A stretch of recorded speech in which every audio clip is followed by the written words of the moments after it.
University మంచి భవిష్యత్తు కోసం తెలుగు విద్యార్థులు ఇష్టపడే యూనివర్సిటీ. కాల్ 9059052378 9059052379.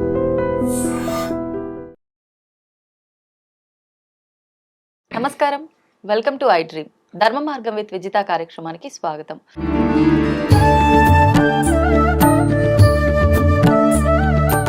ప్రస్తుతం మనతో పాటు ఉన్నారు ప్రముఖ జ్యోతిష వాస్తు పండితులు, లలిత ఉపాసకులు నానాజీ పట్నాయక్ గారు. ఇప్పుడు వారితో మాట్లాడదాం. నమస్కారం అండి. శ్రీమాత్రే నమః. విదేశాల్లో చాలా మంది ఉద్యోగాలు తీసేశారని చెప్పి రిటర్న్ రావటము, కొంతమంది అక్కడే ఉండి ఇబ్బంది పడటము, ఇలా రకరకాలుగా చూస్తున్నాం ఉద్యోగానికి సంబంధించిన ఇబ్బందులు. నిజంగా ఈ ఇబ్బందుల నుంచి బయటపడాలన్నా, లేదంటే కొత్తగా ఉద్యోగం కోసం కూడా చాలా మంది ట్రై చేస్తూ ఉంటారు. అటువంటి వారికి తొందరగా ఉద్యోగం రావాలన్నా, కొంతమంది వ్యాపారం ఉద్యోగం చేస్తే ఏం కలిసి రావట్లేదు, నేను వ్యాపారం సైడ్ వెళ్దాం అనుకుంటున్నా అనే వాళ్ళు కూడా ఉంటారు. అటువంటి వాళ్ళకి ఏదైనా మంచి రెమెడీ అని చెప్పొచ్చు, లలితా సహస్రనామంలోంచి ప్రత్యేకించి ఏదైనా విధానం ఉందా? తప్పకుండా ఉందమ్మా. ఫస్ట్ ఆఫ్ ఆల్ అసలు ఇది ఎందుకు జరుగుతుంది అంటే ఇది ఇంకా ఎక్కువ ఉంది చెప్పాలంటే. కారణం ఏంటంటే మనం 2.5-3 సంవత్సరాల క్రితమే ముండెన్ ఆస్ట్రాలజీని దృష్టిలో పెట్టుకుని ప్రిడిక్ట్ చేయడం కూడా జరిగింది. నేను మకరంలో శని ఉన్నప్పుడే చెప్పాను. నెక్స్ట్ కుంభంలోకి వెళ్తున్నాడు, నెక్స్ట్ మీనము, నెక్స్ట్ మేషంలోకి వెళ్తాడు. సో ఈ పీరియడ్ అనేది ఏదిందో ఈ ఆర్టిఫిషియల్ ఇంటెలిజెన్స్ లాంటివి పెరగడం కానివ్వండి, ఎందుకంటే ఒక్కొక్కసారి ఒక రెవల్యూషన్ వస్తూ ఉంటుంది. శని కుంభంలోకి ఎంటర్ అవగానే ఒక రెవల్యూషన్ స్టార్ట్ అవుతుంది కెరియర్స్ పరంగా. సో 30 years బ్యాక్ కంప్యూటర్స్ అనేవి వచ్చి పెరిగింది అక్కడ. ఇప్పుడు ఏంటంటే ఇంకో రకమైనటువంటి పందాలకు వెళ్తూ ఉంది. కాబట్టి ఇది నా ఉద్దేశం పరంగా ఏంటంటే మీరు ఎవరికి వారు ఓన్గా ఏం చేసుకోగలరు, మీ టాలెంట్స్. ఒక్కొక్క వ్యక్తికి మ్యూజిక్ టాలెంట్ ఉంటుంది, కొంతమందికి సింగింగ్, కొంతమందికి ఇంకేదైనా ఆర్ట్స్ రిలేటెడ్, ఇంకొంతమందికి ఫుడ్ రిలేటెడ్ ఉంటాయి. కాబట్టి ఓన్గా ఏదైనా చేసుకునేటువంటిది ఫస్ట్ చూడాలి.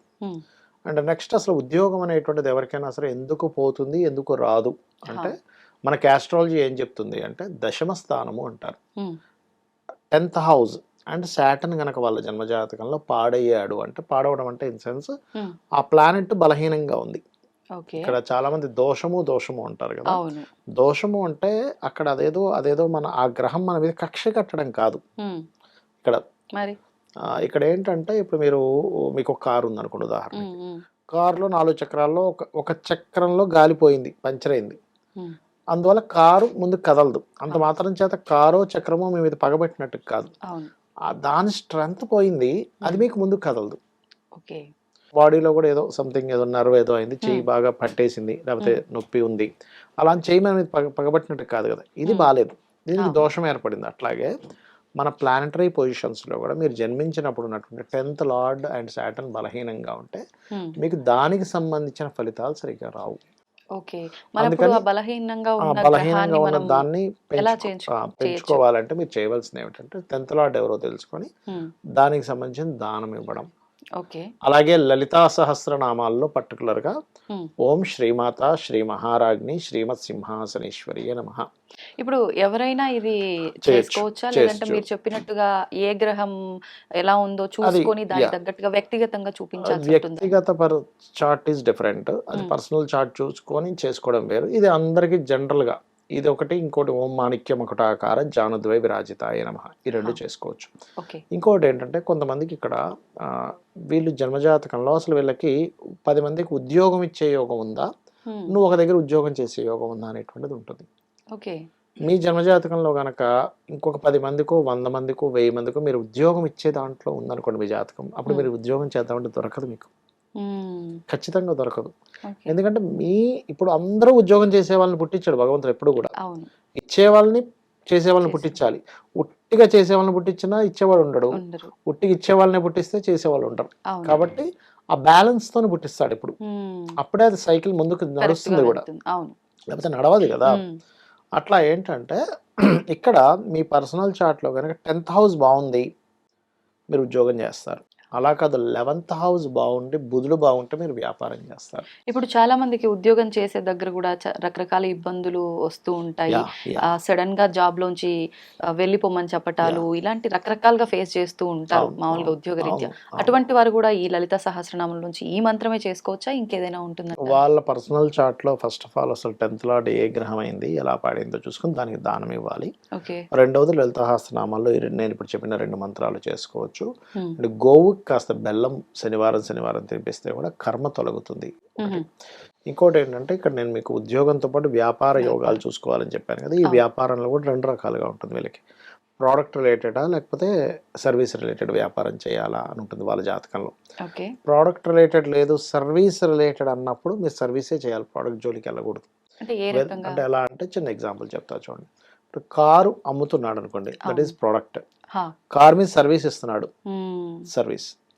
ఓ ఓకే. టీచింగ్స్ సర్వీస్, మీరేం ప్రోడక్ట్ అమ్మట్లే, అవును. చెప్తున్నారు అంతే. మ్మ్. ఇప్పుడు యూట్యూబ్ ఉంది, సర్వీస్. అవును. యూట్యూబ్ ద్వారా ఇన్ఫర్మేషన్ వెళ్తుంది, ఇస్తున్నాం. మ్మ్. దాని ద్వారా అడ్వర్టైజ్మెంట్స్, ఈ యూట్యూబ్కి అడ్వర్టైజ్మెంట్ ఉంటుంది, దట్ ఈస్ సర్వీస్. మ్మ్. మీరు ప్రోడక్ట్ని ఏం అమ్మట్లే, అవును. ఒక సర్వీస్ చేస్తున్నారు. పార్లర్స్ ఉన్నాయి, సర్వీసెస్. సర్వీస్. అట్లా మీరు సర్వీస్ ఇచ్చే అయితేనేమో సర్వీస్ ఓరియంటెడ్ రిలేటెడ్గా ఉంటుంది. మ్మ్. వాళ్ళకి 4,000 పాడైతే సర్వీసెస్ రిలేటెడే చేయాలి, మ్మ్. 4,000 బాగుంటే ప్రోడక్ట్ రిలేటెడ్ చేయాలి. ఇప్పుడు Zomato is service, hmm. Zomato and ఇప్పుడు రకరకాలు ఉన్నాయి చూసారా, అవును. అవన్నీ కూడా సర్వీసెస్. ర్యాపిడో మ్మ్. అండ్ ఇవన్నీ. ఇప్పుడు వివాహాల్లో అయితే కలవలేదు అంటే పేర్లు మార్చి ఏదో రకంగా పెళ్లిళ్ళు చేస్తున్నారు. ఇప్పుడు ఫర్ ఎగ్జాంపుల్ నేనే వ్యాపారం చేయాలనుకుంటున్నా, మీరు నాకు వ్యాపారం సెట్ అవ్వదు, మీరు ఇలా సర్వీస్ ఓరియంటెడ్ చేయాలి అని ఉంది అని చెప్పారనుకోండి. Yeah. లేదు నేను బిజినెస్ గానే ముందుకెళ్దాం అనుకుంటున్నా అంటే కొంతమంది నా పేరు మీద బాగాలేదని చెప్పి ఇంట్లో వాళ్ళ పేరు మీద, లేదు నా పేరు మీద కలిసి రావట్లేదు కాబట్టి నా పేరు కాకుండా దేవుడి పేరు పెట్టి అలా బిజినెస్లు చాలా మంది స్టార్ట్ చేస్తారు కదా, Yeah. అప్పుడు ఎలా ఉంటుందంటారు? ఒకటే విషయం గుర్తుపెట్టుకోవాలి, మీ కర్మ ఎప్పుడు మీకు పని చేయకుండా పోదు. ఎలా అంటే ఇప్పుడు మీ కర్మ ఒకటి ఉంది, ఉదాహరణకి మీకు బాగా డబ్బులు వచ్చే యోగం ఉంది. మ్మ్. డబ్బులు వచ్చే యోగం ఉన్న వ్యక్తికి ఎట్లయితే డబ్బులు వస్తాయో, మ్మ్. మీ పేరు మీద ఆ వ్యాపారం లేనప్పుడు ఇంకోళ్ళ పేరు మీద చేయడం వల్ల ఏం కలిసి రాదండి అది. ఓకే. ఏంటంటే డబ్బులు ఫైనల్గా ఎవరు తీసుకుంటారు, మీరే తీసుకుంటారు. అంతే కదా. మ్మ్. అలా పేరు మార్చేసుకున్నంత మాత్రాన వెంటనే మీకు కలిసి వచ్చేయడం అనేది జరగదు అసలు ఎప్పుడు కూడా. అదంతా మిత్ అనమాట అది. ఓకే. ఓకే. నేను అందుకే చెప్తాను ఎవరైనా సరే, అంటే మా పిల్లల పేర్ల మీద ఈ బిజినెస్ పెట్టేస్తామంటే ఒకటే చెప్తాను, మీ పేరులో బిజినెస్ బాగుంటేనే చెయ్యండి. మీ పిల్లల పేరులో బాగుందంటే మీ పిల్లలకే పూర్తిగా ఇచ్చేసేయండి డబ్బులు. మీరు జస్ట్ కంపెనీ పెట్టి ఇచ్చేయచ్చు. ఎలా చెప్తా అంటే చెప్తా వినండి. ఇప్పుడు కొంతమందికి ఎట్లా ఉంటుందంటే, ఈ జాతకులకి బిజినెస్ బాగాలేదు, బట్ భార్య జాతకంలో బాగుంది అనుకుందాం కాసేపు, జీవిత భాగస్వామి జాతకంలో బాగుంది, ఆ బిజినెస్ చాలా బాగుంది. అప్పుడు కంప్లీట్గా ఈ డబ్బులన్నీ భార్యకి ఇచ్చేసేయాలి.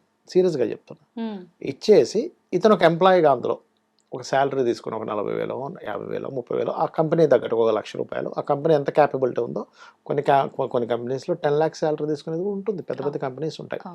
అప్పుడు పవర్స్ అన్నీ ఆవిడకి ఇచ్చేసి మనీ మొత్తం ఆవిడ అకౌంట్లోనే ఉంటూ ఆవిడ ఇతనికి శాలరీ ఇచ్చేలా ఎవ్రీ మంత్ ఆవిడ రిటర్న్ ఇవ్వాలి, అప్పుడు పని చేస్తుంది.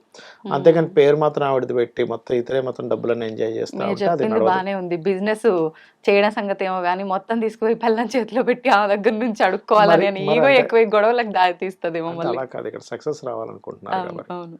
ఇప్పుడు ఈయన పేరు మీద పూర్తిగా ఉంటే మరి లాస్ అవుతుంది, దానికంటే ఇది బెటర్ కదా. మొత్తం లాస్ అయ్యి రోడ్డు మీదకి వచ్చే కంటే ఆ చిన్న ఇదే ఉందంటే ఇద్దరు ఒకటే అని ఫీల్ అయినప్పుడు అది రాదండి యాక్చువల్గా, అసలు అది జరగదు చెప్పాలంటే. అట్లాగే పిల్లల పేరు మీద అనుకుంటే కూడా, పిల్లలకు గనక నిజంగానే వాళ్ళ పేరు మీద పెట్టాలనుకుంటే కంప్లీట్గా ఇంక వాళ్ళకే ఇచ్చేయాలి. అంతేగాని వీళ్ళేదో వాళ్ళ పేరు మాత్రం వాళ్ళది పెట్టి వీళ్ళేదో నడిపించడం అనేది కరెక్ట్ కాదు. ఇంకొంతమందికి ఎట్లా ఉంటుందంటే వీళ్ళది వాళ్ళది ఇద్దరిది బాగుంటుంది, అప్పుడు వాళ్ళ పేర్లు పెట్టుకుంటారు. That is different thing. ఇప్పుడు వీళ్ళకి బాగుంది వాళ్ళకి బాగుంది, అప్పుడు వాళ్ళ పేర్లు పెట్టుకోవడం వల్ల గుడ్.